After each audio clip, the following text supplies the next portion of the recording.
Halo, selamat pagi semua peserta didik kelas 7 dari 71 sampai dengan 74. Hari ini kita akan mempelajari materi pelajaran IPS. Baik, sebelumnya kita sudah membahas subtema 1, yaitu mengenai tentang pengertian ruang dan interaksi antar ruang. Baik peserta didik, hari ini kita akan membahas materi subtema 2 tentang letak dan luas Indonesia. Apa saja yang akan dibahas? Pertama, kita akan membahas apa itu peta. Yang kedua adalah komponen peta. Ketiga, mengetahui letak dan posisi geografis Indonesia melalui peta. Dan yang keempat, pengaruh posisi geografis Indonesia terhadap kehidupan.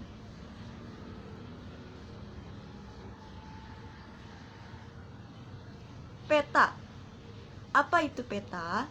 Peta merupakan gambaran sebagian atau seluruh wilayah permukaan bumi dengan berbagai penampakannya pada suatu bidang datar yang diperkecil dengan menggunakan skala tertentu.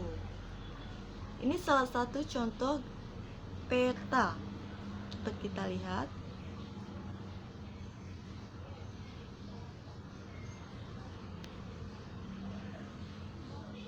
Selanjutnya, fungsi peta.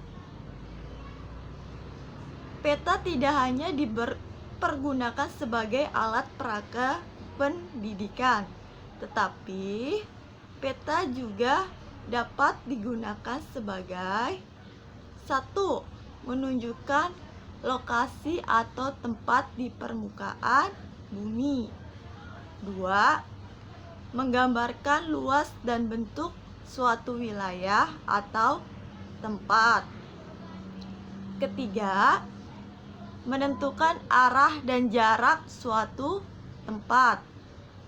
4. Menunjukkan topografi, ketinggian atau kemiringan suatu tempat.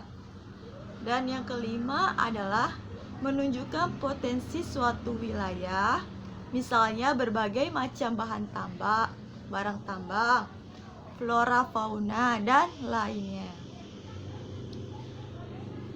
Kita lanjut ya.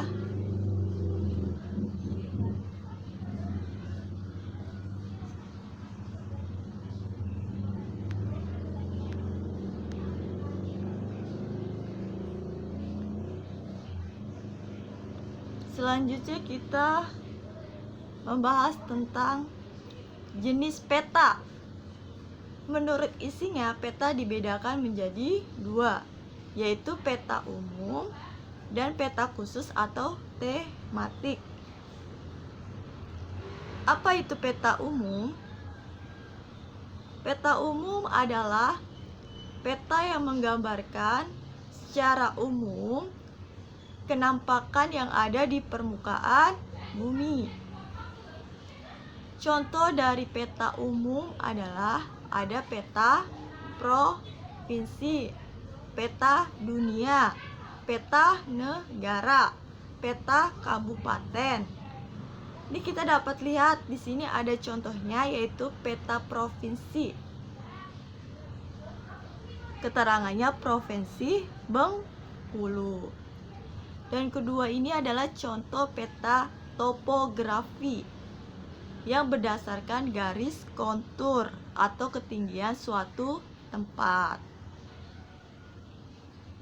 Selanjutnya ada peta khusus. Peta khusus adalah peta yang menggambarkan kenampakan secara khusus atau tertentu di permukaan bumi. Contoh dari peta khusus adalah ada peta pertambangan, peta kepersebaran penduduk, peta tata guna lahan, peta curah hujan. Nah, di sini kita dapat lihat contohnya nih, salah satu peta khusus ada peta pertambangan di Indonesia.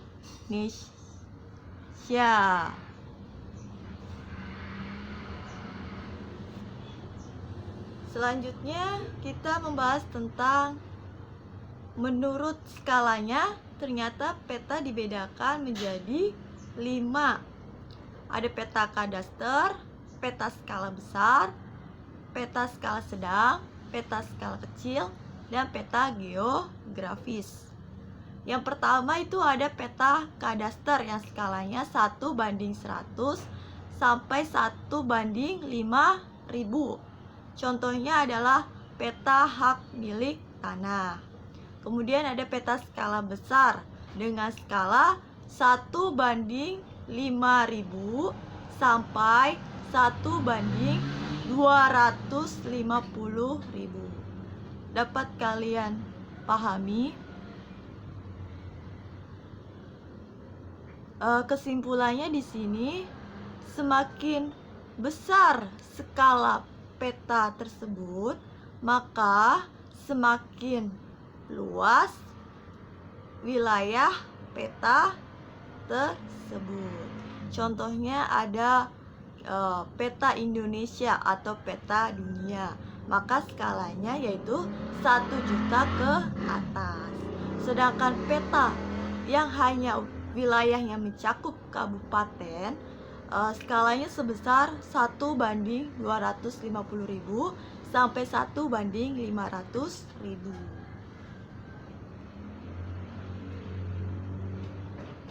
Syarat-syarat pembuatan peta. Pertama, peta itu harus jelas, sederhana, sesuai dengan tujuannya. Kedua, peta harus mudah dimengerti maknanya. Ketiga, peta harus memberikan gambaran mirip dengan wujud dan letak yang sebenarnya. Yang pertama itu, peta harus sebangun dengan aslinya atau konform.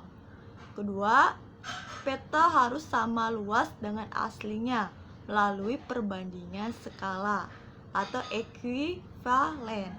Dan yang terakhir itu ada ekuidistan. Peta harus sama jarak dengan posisi aslinya.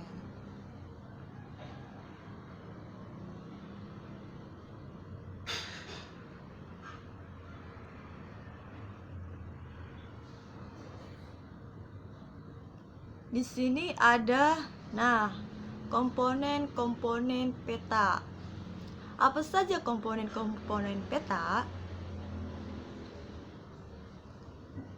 Komponen peta itu ada judul, ada simbol, skala, lettering, garis tepi, legenda, sumber peta, lambang orientasi atau petunjuk arah, garis koordinat, dan simbol. Ini kita dapat lihat judul peta tersebut adalah Peta Kepadatan Penduduk Indonesia tahun 2016. Dan di sini juga terdapat legenda. Ini legendanya. Ada sumber petanya, yaitu dari data Sipil Administrasi Indonesia Statistik Indonesia 2017.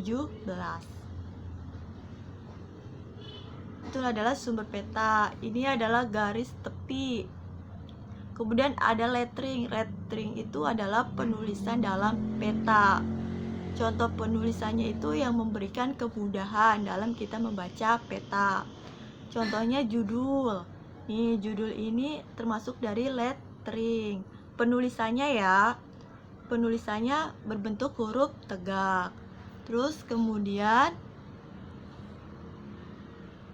dalam menulis setiap kota-kota, ini juga termasuk lettering.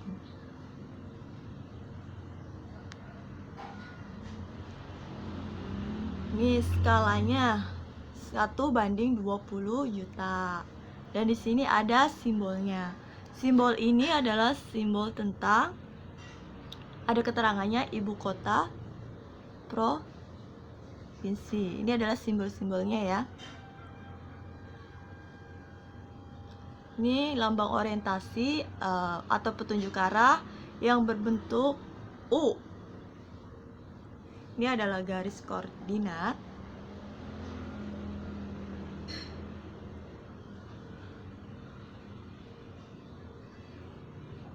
Nah, oke, kita next ya.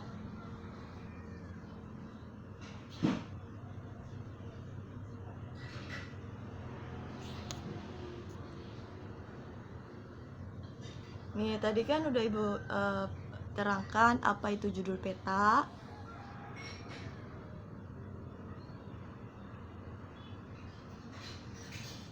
Kemudian ada skala peta.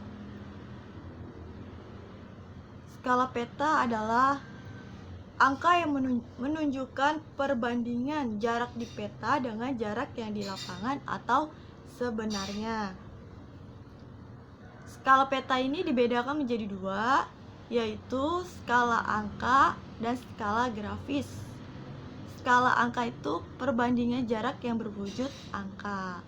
Ini contohnya ya, bisa kalian baca. Di skala peta 1/100.000, artinya 1 cm di peta dapat menggambarkan jarak sebenarnya atau di lapangan sebesar 100.000 cm. 100.000 cm sama dengan 1 km. Seperti itu ya. Kemudian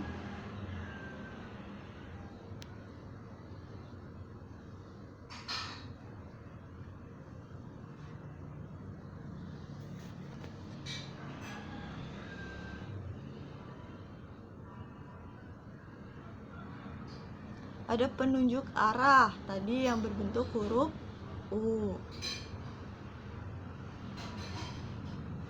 Nih, simbol peta adalah tanda khusus pada peta yang mewakili objek yang dipetakan. Tanda khusus pada peta yang mewakili objek yang dipetakan. Ini Ibu kembaliin lagi karena gambarnya tidak kelihatan. Kita melihat di sini.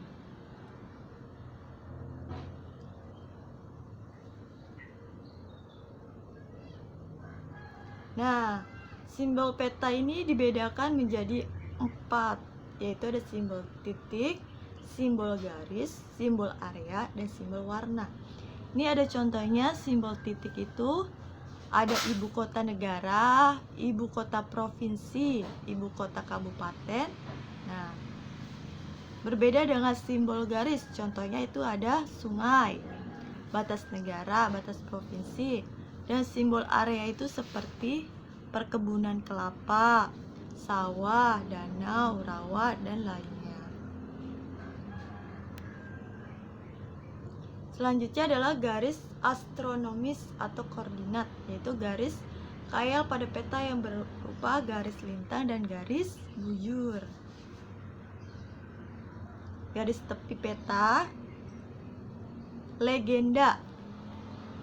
Legenda merupakan bagian dari peta yang memberikan keterangan tentang simbol-simbol yang disajikan peta. Tadi kita sudah melihat legenda peta tersebut hanya ada ibu kota provinsi dan simbol-simbol warna. Nih, kita bisa lihat ya legenda. Kemudian lettering, tadi yang sudah Ibu jelaskan, mengenai semua tulisan dan angka yang berfungsi untuk memperjelas arti dari lambang atau simbol-simbol yang terdapat di peta. Contoh misalnya itu penulisan judul dengan kapital tegak.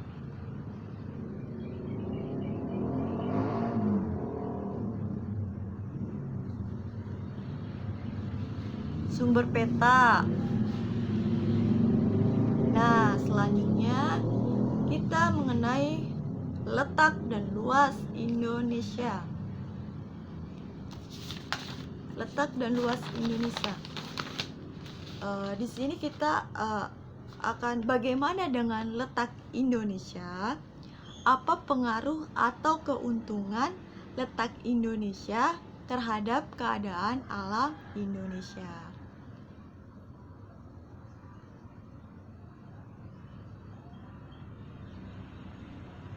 agak sulit ya.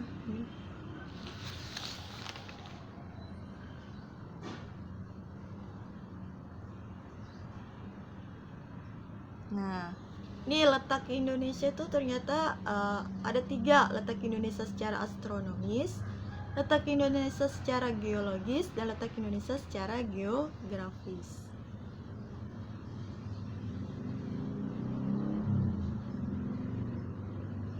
Nah, letak astronomis Indonesia secara astronomis. Kalau secara astronomis, letak suatu wilayah atau negara berdasarkan garis lintang dan garis bujur. Kita mengetahui bahwa letak astronomis Indonesia berada di antara 6 derajat lintang utara sampai 11 derajat lintang selatan dan 95 bujur timur sampai 141 bujur timur. Dan di sini ternyata memberikan pengaruh terhadap Indonesia. Yang pertama itu ada garis lintang, itu menyebabkan Indonesia beriklim tropis. Iklim tropis ini ternyata memberikan keuntungan juga bagi Indonesia, sehingga suhu udara di Indonesia tidak ekstrim. Contoh ciri-ciri iklim tropis adalah yang pertama, 1. Menerima penyinaran matahari sepanjang tahun. Kedua, kelembapan udara cukup tinggi. Ketiga, memiliki curah hujan tinggi. Keempat, memiliki hutan hujan tropis yang luas. Dan selain itu, garis bujur juga memberikan pengaruh terhadap Indonesia, yaitu membagi ke dalam 3 daerah waktu, yaitu ada WIB waktu Indonesia Barat yang meliputi wilayah Sumatera, kita besar ya, nah kita zoom, yang meliputi wilayah Sumatera, Jawa, Madura, Kalimantan Barat, Kalimantan Tengah, dan pulau-pulau kecil di sekitarnya. Sedangkan WITA, waktu Indonesia Tengah, itu meliputi Sulawesi, Kalimantan Timur, Kalimantan Timur, Kalimantan Selatan, Bali, NTB, NTT, dan Sulawesi. Sedangkan waktu Indonesia Timur yaitu Papua atau Irian Jaya dan Maluku.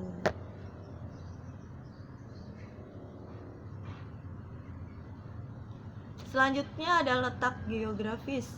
Letak geografis adalah letak suatu negara dilihat dari kenyataan di permukaan bumi.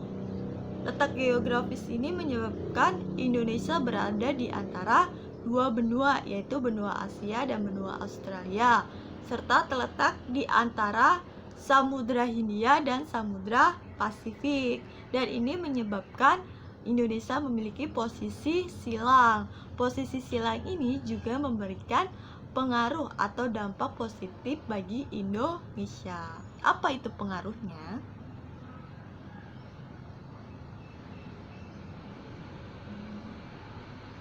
Nih pengaruhnya, Indonesia menjadi berada di wilayah di lalu lintas perdagangan dan pelayaran dunia yang menunjang kegiatan perdagangan dan menambah sumber devisa negara.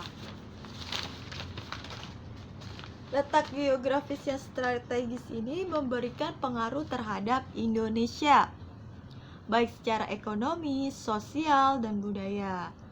Karena menjadi jalur lalu lintas pelayaran dan perdagangan dunia, bangsa Indonesia telah lama menjalin interaksi sosial dengan bangsa lain. Contohnya, dulu itu kayak masuknya agama Hindu, Buddha, Islam, Kristen, dan budaya lainnya juga itu awalnya melalui jalur pelayaran ini. Para masyarakat Indonesia melakukan dengan cara melalui perdagangan. Kemudian pengaruh lainnya adalah Indonesia memiliki muson yang menimbulkan musim kemarau dan musim hujan.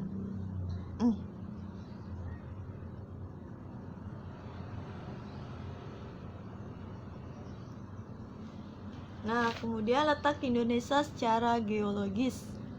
Letak Indonesia secara geologis adalah letak suatu daerah yang dilihat berdasarkan susunan atau struktur batuan pada tubuh bumi.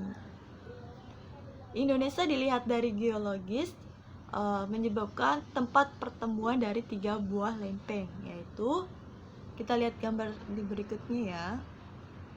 Lempeng Indo-Australia, lempeng Samudra Pasifik, dan lempeng Asia. Lempeng Asia. Ternyata ini juga memberikan pengaruh. Jadi Indonesia jadi memiliki banyak gunung api, banyak kandungan bahan tambang seperti minyak bumi, batu bara gitu. Dan wilayah Indonesia labil dengan sering terjadinya bencana alam. Kemudian letak geologis Indonesia juga berada di pertemuan 3 deretan pegunungan muda dunia, yaitu ada pegunungan muda Sirkumediterania. Di sini yang melewati Sumatera, Jawa, Bali, NTB, NTT sampai Kepulauan Banda. Sedangkan pegunungan muda Sirkumpasifik itu melalui Kalimantan, Sulawesi sampai Kepulauan Banda. Sedangkan yang ketiga dilalui rangkaian pegunungan lingkar Australia itu lewat Papua. Nah,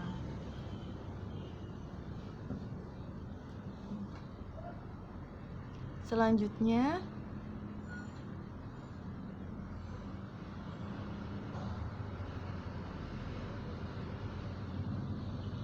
luas wilayah Indonesia.